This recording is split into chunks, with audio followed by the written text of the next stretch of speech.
സന്തോഷമുണ്ട്. ഇവിടെ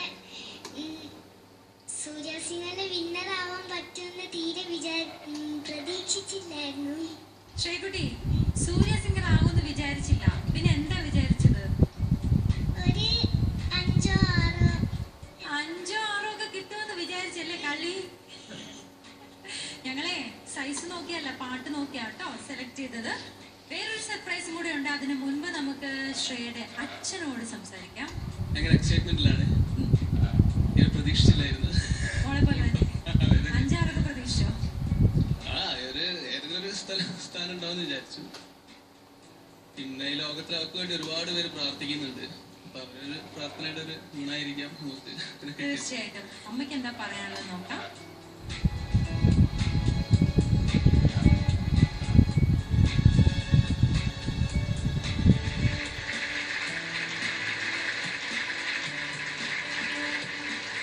ഒരുപാട് കഷ്ടപ്പെട്ടിട്ടുണ്ട് മോള്. എന്താ വെച്ചാൽ പെട്ടെന്ന് പാട്ട് കിട്ടുന്ന സമയത്ത് എനിക്ക് പഠിക്കാൻ വയ്യ അമ്മയെന്ന് വരെ പറയാറുണ്ടായിരുന്നു. അപ്പം ഞാൻ പറഞ്ഞ മോളെ മോക്ക് പറ്റൂല, വേണ്ട നമുക്ക്, അപ്പോൾ ഒരെല്ലാം ഞാൻ പഠിക്കാം, അങ്ങനെയായിരുന്നു പറയില്ല. അപ്പം ഞാൻ കുറച്ച് ദിവസമായിട്ട് നല്ല സ്ട്രഗിൾസ് ഉണ്ടായിട്ടുണ്ട്.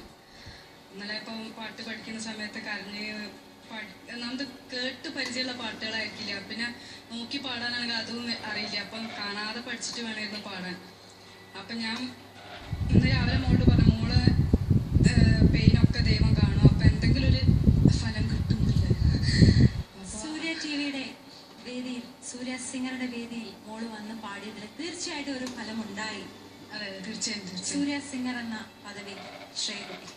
മോളെ, സൂര്യ ടിവി നൽകുന്ന മറ്റൊരു സമ്മാനം കൂടിയുണ്ട്. 10 ലക്ഷം രൂപയുടെ സ്കോളർഷിപ്പ്.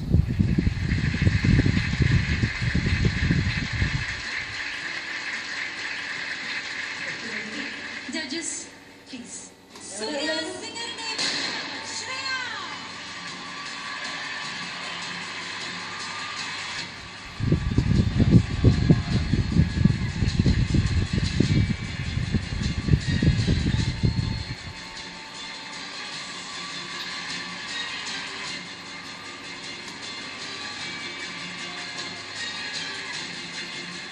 ഈ സമ്മാനങ്ങൾ കൊണ്ടൊന്നും തീരുന്നില്ല.